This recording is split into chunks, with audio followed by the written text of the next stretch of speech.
Bonjour, mon nom est Véronique Lecourt. Je suis propriétaire des Biscuits Sugar. Je suis maman aussi de 2 enfants.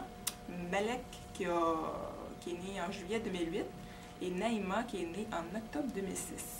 Donc, les biscuits Sugar.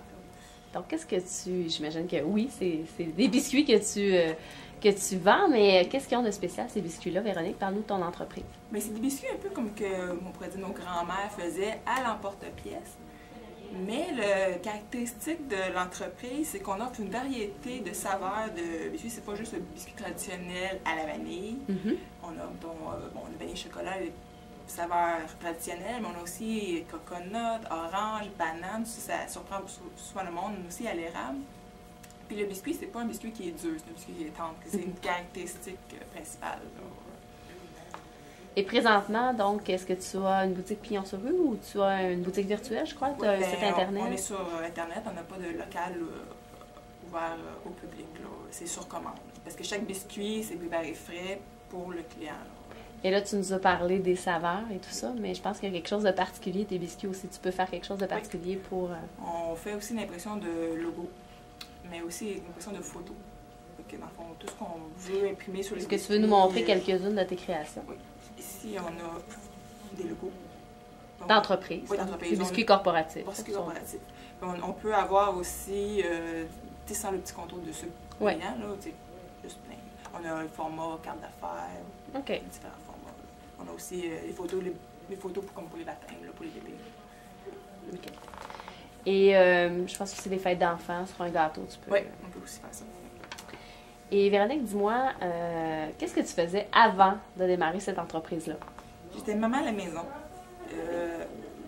Au fil du temps, tu cuisines, tu as de nouvelles affaires.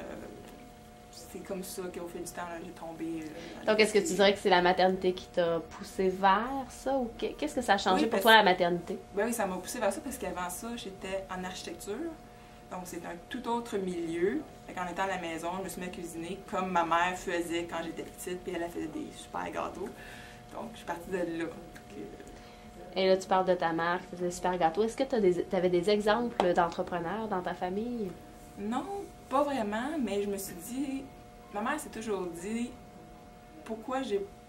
Tu sais, que... T'es pas poussée. C'est ça, pourquoi, tu sais... Je me suis dit, non, je ne vivrai pas 40 ans à me dire, j'aurais donc dû. Avec des regrets. C'est ça.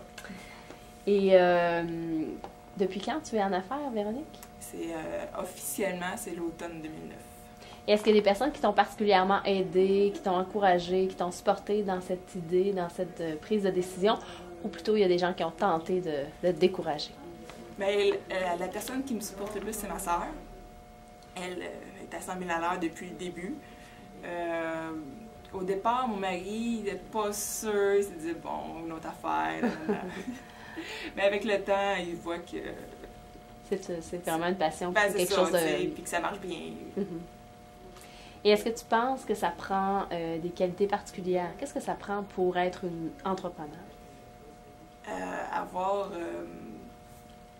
comment dire, de l'ambition. Oui.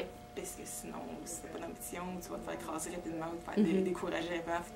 Tu vas vraiment concentrer sur ton objectif. Et est-ce que tu crois qu'il y a une différence entre une mère entrepreneur d'un autre entrepreneur tout court? Est-ce que ça change quelque chose du fait qu'on est une mère, qu'on est une femme, ou ça n'a aucune importance? Je te dirais qu'il y a peut-être une plus grande sensibilité, une meilleure compréhension. Si quelqu'un me dit, ah ben finalement je peux pas, j'ai un empêchement de dernière minute, c'est comme, ok, gars, je comprends. Puis, tandis que peut-être un homme entrepreneur, ben là, c'est quoi, c'est les affaires, pas important. Et quels sont les avantages d'être à son compte?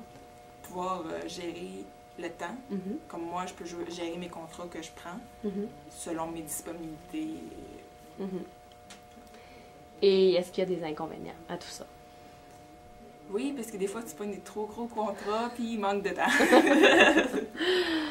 Et si on en vient à la question de l'argent, est-ce que tu crois, par expérience ou parce que tu as entendu de d'autres entrepreneurs, est-ce que tu crois que c'est plus difficile d'avoir accès à du financement quand on est une femme ou quand on est une mère, ou ça n'a pas d'impact? Je dirais que ça dépend de la région d'où tu viens. OK. Parce que moi, dans le quartier que je suis, dans Hochelaga Maisonneuve, bien, aussi, en général, à Montréal, il y a quand même pas mal de ressources. Dans mon quartier, par exemple, il y a des subventions qui sont plus grosses parce que c'est Hochelaga-Maisonneuve. Donc ça l'aide dans ce côté-là. Et est-ce que tu crois que l'argent, ça devrait être la principale motivation pour se partir en affaires? Non. Parce que moi, c'est pas ma motivation, c'est juste pour développer une passion. Puis, mais est-ce que ça peut devenir important? C'est sûr qu'au bout de la compte, il faut que tu sois quand même. Faut que tu sois en dessous, là, comme on dit. Là. Ouais. Et quelle serait ta définition du succès, de la réussite? Être bien avec soi-même.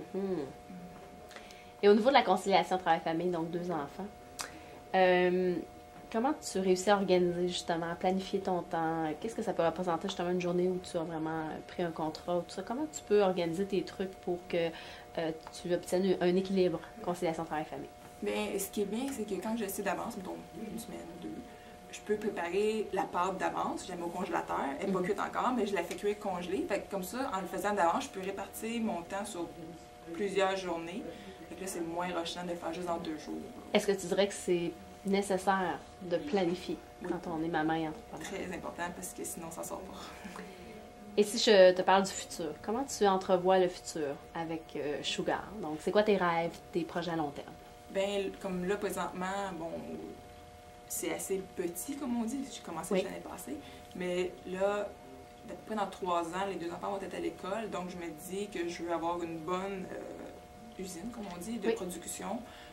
Aussi offrir des cours de biscuits, offrir des produits dérivés, de décoration, des trucs comme ça. Et le réseautage dans tout ça, est-ce que tu crois que c'est primordial d'avoir un réseau quand on se parle en affaires? Et qu'est-ce qu'un réseau comme les mamans entrepreneurs peuvent apporter de plus? On n'a pas le choix d'avoir un réseau si on veut des clients. Parce que c'est beau t'afficher sur Internet ou quoi que ce soit, c'est pas ça qui va... Puis en allant jaser avec d'autres mères, on se rend compte qu'on est dans la même réalité, on se comprend. Comme moi, j'étais à la maison, j'en rencontrais pas beaucoup d'autres mondes, que ce soit du monde qui soit pas de mère ou whatever. Ça permet de pas un stress ou d'échanger avec d'autres mères qui sont entrepreneurs, qui doivent gérer leur temps. Ça brise l'isolement. Ben, c'est ça. Et en terminant, si tu avais un conseil à prodiguer ou des mots d'encouragement à donner à une mère qui veut se démarrer en affaires, qu'est-ce que tu lui dirais? Qu'il ne faut pas lâcher. Peu importe. Si vous avez une bonne idée, lancez-vous. Ça va marcher. Ça ne sera peut-être pas la première année que vous allez faire des profits. Ça sera peut-être la 3e, mais ça vaut la peine de se réaliser soi-même. Ben merci beaucoup, Véronique. Puis écoute, bonne chance avec Sugar. Puis vraiment, je te félicite pour cette belle entreprise. Merci.